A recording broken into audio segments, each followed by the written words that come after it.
मित्रहो, ही दिसणारी वनस्पती रुई असून हिचा उपयोग अत्यंत महत्त्वाचा आहे। जर आपणास विषारी किडा, पाल किंवा उंदीर चावल्यास याचा चीक लावा, याने ते विष उतरते आणि जखम बरी करता येते लवकर। त्याचप्रमाणे जर आपणास किंवा शेतकऱ्यास काटा मुडला तो लवकर दिसत नाही, परंतु याच्या दुधाने 5-7 तासात तो काटा वर येतो आणि आपल्याला सुलभतेनं काढता येतो।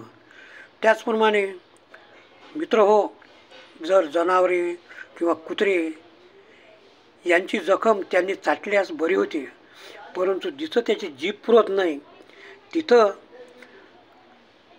या रुईच्या पाना फुलांचा हार करून त्याच्या गळ्यात टाकावा, किडे मरून पडतील।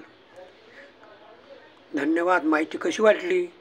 आपण आपल्या मित्रास शेअर करा, सबस्क्राईब करा आणि इतरांना सांगा।